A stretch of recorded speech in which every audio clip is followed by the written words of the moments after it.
عمومی طور پہ ہوتا یہ ہے کہ لوگ کہتے ہیں جان ہے تو جہان ہے.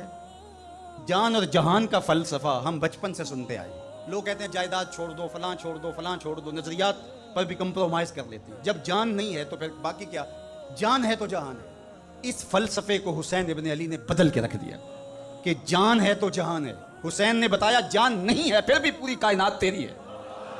لوگ یہ کہتے ہیں کہ اگر لٹ گئے تو پھر سب کچھ برباد ہوگا. حسین نے یہ فلسفہ دیا لٹ کے ہی تو آباد ہوا جاتا ہے. یزید سب کچھ بچا کے بھی نہ بچ سکا، حسین سب کچھ کٹا کے بھی زندہ و جاوید رہا.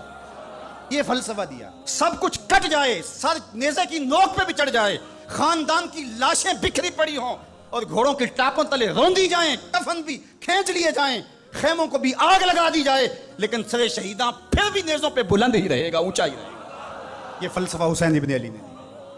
یہ سر جھکنے کے لیے نہیں ہے، یہ سر اوپر بلند ہونے کے لیے. اور میں ایک بات کہا کرتا ہوں، لوگ سر بچانے کے لیے ہاتھ دے دیتے ہیں، ظالم کے ہاتھوں میں ہاتھ دے دیتے ہیں کہ سر بچ جائے. حسین نے ہاتھ بچانے کے لیے سر دے دیا. ہم نے بچپن سے لے کر کے لڑکپن تک اور لڑکپن سے لے کر آج تک حضرت نبی رحمت صلی اللہ علیہ وآلہ وسلم کا یہ فرمان سنا ہے، من رآ منکم منکرا فلیغیرہ بیدہ فإن لم یستطع فبلسانہ فإن لم یستطع فبقلبہ وذلک اضعف الایمان، او کما قال النبی صلی اللہ علیہ وسلم. تم میں سے اگر کوئی برائی کو دیکھے تو وہ ہاتھ سے روکے، ہاتھ سے نہیں روک سکتا تو زبان سے روکے، اور زبان سے بھی نہیں روک سکتا تو کم از کم دل سے برا جانے. اور یہ سب سے کمزور ترین ایمان کا مرتبہ تھا. جو لوگ کہتے ہیں امام حسین کربلا میں کیوں گئے، میں انہیں کہتا ہوں امام حسین حضور کی گود کے پالے ہوئے تھے، کمزور ایمان والے نہیں تھے کہ دل میں ہی کڑتے رہتے اور ظلم کو اور جبر کو اور زیادتی کو اور ناانصافی کو ہاتھ اور زبان سے نہ روکتے. حضرت امام حسین کے خطبے دیکھ لیجئے، قدم قدم پہ خطبے دیے. محمد بن حنفیہ کے نام جو آپ نے وصیت نامہ لکھا، آپ نے فرمایا انی لم اخرج عاشرا ولا بطرا ولا مفسدا ولا ظالما، میں سیر سپاٹے کے لیے نہیں جا رہا اور نہ ہی میں اپنی کسی خواہش کی تکمیل کے لیے جا رہا ہوں. میرے اہداف میں میری خواہش موجود نہیں ہے کہ میں تخت و تاج حاصل کر لوں گا. انما خرجت لطلب الاصلاح فی امت جدی، میں اپنے دادا کی امت کی اصلاح کے لیے جا رہا ہوں. اريد ان آمر بالمعروف وانہا عن المنکر، میں امر بالمعروف اور نہی عن المنکر کے جذبوں سے مالا مال ہو کے میں اس سفر کو اختیار کر رہا ہوں.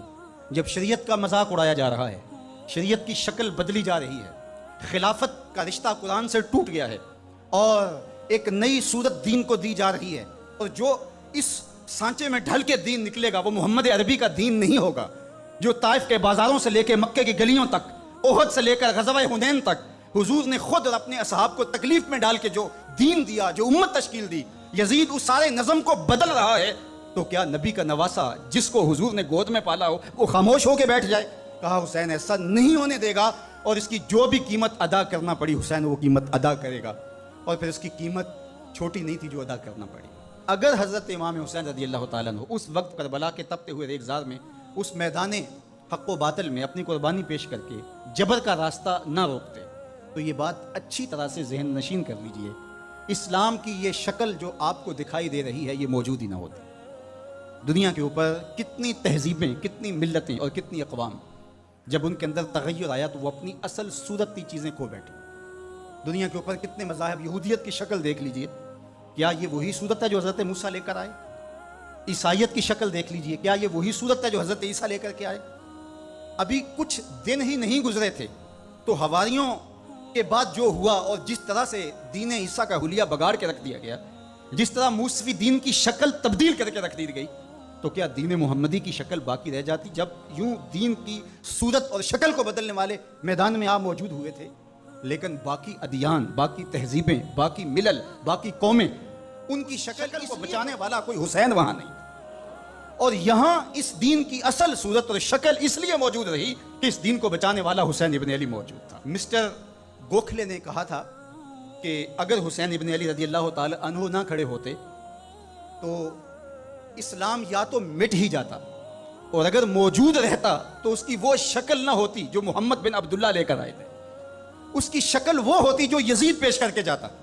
لیکن حسین ابن علی کی قربانی، ان کی نہضت کی وجہ سے، ان کے قیام کی وجہ سے، ان کے کھڑا ہو جانے کی وجہ سے 14 صدیاں گزرنے کے بعد آج بھی وہی اسلام ہے جو آمنہ کا لال دے کے گیا تھا.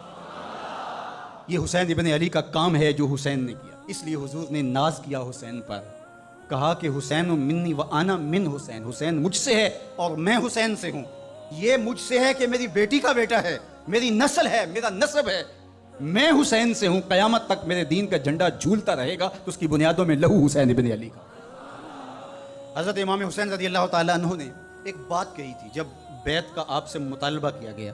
تو آپ نے یہ نہیں کہا کہ میں یزید کی بیعت نہیں کرتا، بلکہ آپ کا جملہ تاریخ ساز ہے. بڑے لوگوں کا کلام بھی بڑا ہوتا ہے اور حکمت کے نور سے بھرا ہوا ہوتا ہے. قیامت تک ایک نصب العین دینا تھا. یہ نہیں کہا کہ حسین ابن علی یزید کی بیعت نہیں کرے گا، بلکہ کہا مثلی لا یبایع مثلہ، میرے جیسا اس جیسے کی بیعت کیسے کر سکتا ہے. تو یہ قیامت تک کے لیے لاہ عمل دے دیا کہ جو حسین کے نقشے قدم چلنے والا ہوگا وہ وقت کے یزید کے ہاتھ میں ہاتھ نہیں دے سکتا، چاہے گردن کٹ جائے، بازو کٹ جائے، خاندان لٹ جائے. یہ حسین ابن